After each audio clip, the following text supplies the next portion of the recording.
Hello everyone, greetings dear. कैसे हैं बेटा आप सब? I hope you are all is well. तो आपकी वर्कशीट है बेटा, शिक्षा निदेशालय राष्ट्रीय राजधानी क्षेत्र दिल्ली की वर्कशीट नंबर आपकी 27 है।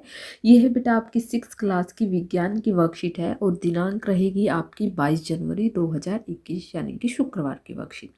तो चलिए बेटा शुरू करते हैं। सजीव एवं उनका परिवेश यानी कि जीवों की विशेषता। हम आज पढ़ेंगे बेटा जीवों की विशेषता। वर्कशीट शुरू करने से पहले बेटा अगर आपने किड्स भंडार चैनल को सब्सक्राइब नहीं किया है तो प्लीज़ एक बार जाकर जो है चैनल को सब्सक्राइब करें, यानी कि जो रेड बटन है उसको दबाएं और बेल आइकन का बटन भी जरूर दबाएं। क्या हमें सभी सजीवों में हमेशा निश्चित रूप से सजीवों के लक्षण दिखाई देते हैं? हम सभी जानते हैं सजीवों को भोजन की आवश्यकता होती है। उनमें श्वसन, उत्सर्जन, उद्दीपन के प्रति अनुक्रिया, प्रजनन, गति एवं वृद्धि तथा मृत्यु होती है। आइए करके देखते हैं उपरोक्त अंकित सजीवों की विशेषताएं क्या हमें हमेशा दिखाई देती हैं। इस पर समझ बनाने के लिए नीचे दी गई गतिविधियां करते हैं। तो देखिए बेटा आगे नीचे पढ़ते हैं क्या दिया गया है। गतिविधि नंबर 1 है हमारी की जो है आवश्यक सामग्री। क्या है बेटा? बीज। बीज दिए गए हैं आवश्यक सामग्री में। क्या? राजमा, चना, मूंग और गेहूं। गेहूं के इनके राजमा, चना, मूंग, गेहूं के बीज दिए गए हैं। आप इनमें से कोई भी एक बीज ले सकते हैं। करना क्या है, उपरोक्त दिए गए बीजों के न होने पर जो भी बीज आपके रसोई घर में है उन्हें ले लीजिए। यानी कि इनमें से कोई बीज भी आपके पास नहीं है तो आपकी रसोई घर में कोई भी बीज हो, मेथी का बीज हो, कोई भी बीज हो, आप वो ले सकते हैं। इसके अलावा बेटा क्या करना है, सजीवों की विशेषताओं को ध्यान में रखते हुए यानी कि सजीवों में क्या विशेषताएं होती हैं इन बीजों का अवलोकन करना है। फिर प्रश्न क्या उठता है, जब हम अवलोकन करेंगे तो प्रश्न उठता है बेटा कि अवलोकन के बाद बीजों को किस वर्ग में रखेंगे, सजीव में रखेंगे या निर्जीव में रखेंगे और क्यों रखेंगे। तो देखिए बेटा हम जो है बीज का अवलोकन करेंगे तो उनको जो है हम किस वर्ग में रखेंगे, सजीव में या निर्जीव में, और क्यों रखेंगे। तो चलिए बेटा करते हैं इसका आंसर। देखिए यहाँ पर जो है हमारा फर्स्ट गतिविधि का आंसर है कि अवलोकन के बाद बाद भी जो हम किसको, बीजों को यहाँ पर लिखेंगे। अवलोकन के बाद हम हम यहाँ इनकी जगह हम बीजों को, यहाँ पर बीजों लिखेंगे। बीजों को हम निर्जीव की श्रेणी में रखेंगे क्योंकि हर जीव को भोजन की आवश्यकता होती है और उनमें सजीव जैसी कोई भी विशेषता नहीं होती। यानी कि हम जैसे उन बीजों को ऐसे ही रखे रहेंगे तो वो निर्जीव ही हैं। जब उनमें हम पानी नहीं डालेंगे, उनमें हम मिट्टी नहीं डालेंगे तो वो क्या है बेटा, वो निर्जीव की श्रेणी में आते हैं। आगे देखिए क्या दिया गया है बेटा। आगे है सेकंड गतिविधि है हमारी कि जो है हमें क्या लेना है, हमें यही सामग्री लेनी है। राजमा, चना, मूंग, गेहूं कोई भी ले सकते हैं। ना होने पर जो है रसोई घर में और जो कुछ है उसको ले लीजिए और एक रात के लिए उसको पानी में भिगो दीजिए। यानी कि राजमा दाल हो, चना दाल हो, मूंग दाल हो, मेथी दाना हो, कोई भी हो, उसको एक रात के लिए पानी में भिगो कर रख दीजिए। फिर क्या करना है, बीजों में से पानी को निकालने के बाद उसे सूती कपड़े में लपेट कर 2 दिन के लिए रख दीजिए। यानी कि पानी को अलग कर दीजिए और उसे एक सूती कॉटन के कपड़े में जो है लपेट कर 2 दिन के लिए उसको रख देना। बिल्कुल भी उसको टच नहीं करना, उसको छेड़ना नहीं है। फिर प्रश्न उठता है कि बीजों पर से सूती कपड़े को हटाने के बाद आपने क्या अवलोकन किया। तो क्या अवलोकन किया, दूसरा क्या है बेटा, दूसरा प्रश्न क्या उठता है कि जो है उसको हम किस वर्ग में रखेंगे, सजीव या निर्जीव। तो बीजों को सूती कपड़े से हटाने के बाद आपने क्या देखा, तो हमने देखा कि उसमें से जो है जैसे होती है ना कि सुई जैसे, नोक जैसे उसमें से बाहर निकल आए हैं हरे हरे से, उसमें से पत्ते से पत्ते ना होकर वो अभी सुई से हैं, अभी हरे हरे से कुछ बाहर निकल आया है।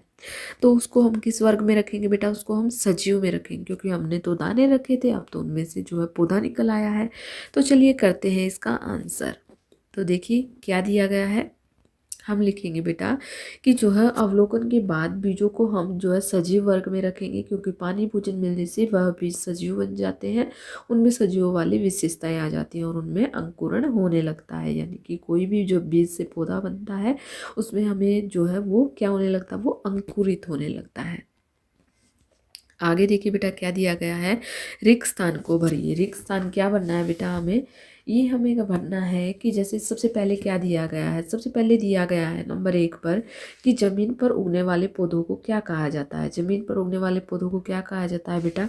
यहाँ पर हम लिखेंगे स्थलीय। क्या लिखेंगे, स्थलीय पौधे। क्या लिखेंगे बेटा, स्थलीय पौधे। जमीन पर उगने वाले पौधे कौन से होते हैं, स्थलीय पौधे। दूसरा है बेटा, पानी में उगने वाले पौधों को क्या कहा जाता है। पानी में उगने वाले पौधों को कहा जाता है जलीय पौधे। क्या कहा जाता है बेटा, जलीय पौधे। इसके बाद है बेटा, भिन्न परिवेश में रहने के लिए योग्य बनना खाली स्थान कहलाता है। क्या कहलाता है बेटा, अनुकूलन। क्या कहलाता है, देखिए यहाँ पर हम लिखेंगे अनुकूलन। अनुकूलन क्या कहलाता है बेटा, अनुकूलन कहलाता है। आगे है बेटा, देखिए आई होप आपने लिख लिए होंगे। पहले का है स्थलीय पौधे, दूसरे का है जलीय पौधे, तीसरे का है बेटा अनुकूलन। आगे देखते हैं बेटा, आगे दिया गया है कि सभी सजीव खाली स्थान करते हैं। कुछ अंडे देते हैं, कुछ बच्चे देते हैं और कुछ बीज उत्पन्न करते हैं। सजीव जीव क्या करते हैं बेटा, यहाँ पर हम लिखेंगे, यहाँ पर हम लिखेंगे जनन करते हैं। क्या करते हैं, जनन करते हैं। जनन करते हैं। आगे देखिए बेटा, अगला प्रश्न क्या दिया गया है। समूह में से विषम को चुने, यानी कि अलग से चुनने हैं, आपको उत्तर का कारण भी बताना है। तो देखिए बेटा क्या है, सबसे पहले है मेज, बिल्ली, कुर्सी और पेन। देखिए मेज, कुर्सी और पेन तो क्या है बेटा, एक है, एक वर्ग में आते हैं। अलग से क्या है, अलग से है बेटा, हम अलग से दिया गया है बिल्ली। क्या दिया गया है बेटा, अलग से बिल्ली। तो हम यहाँ पर क्या लिखेंगे, और इसका कारण भी क्या है, इसका कारण है बेटा जो है इसमें से अलग क्या है, इसमें से अलग है बिल्ली। मेज, कुर्सी और पेन क्या है, निर्जीव है। तो बिल्ली क्या है बेटा, यहाँ पर हम लिखेंगे बिल्ली सजीव है। क्या है, बिल्ली सजीव है। हम यहाँ पर लिखेंगे बिल्ली सजीव है।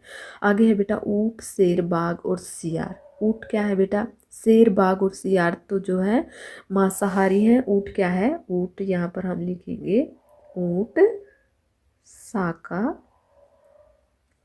शाकाहारी है। हम यहाँ पर लिखेंगे ऊंट शाकाहारी है। इसके बाद है बेटा, आम, सेब और अंगूर क्या है, ये तो फल है।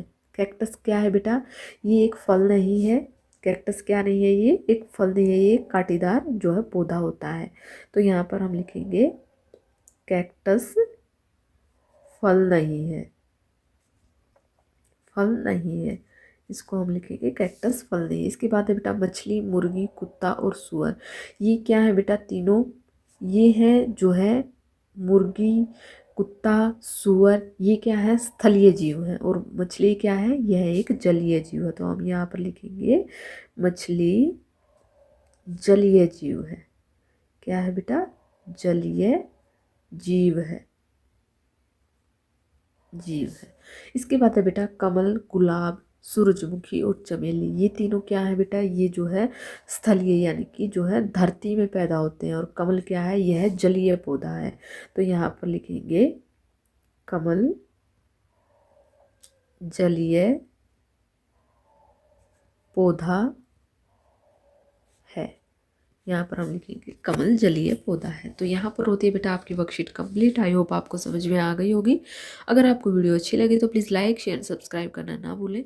थैंक यू बेटा, थैंक्स फॉर वॉचिंग।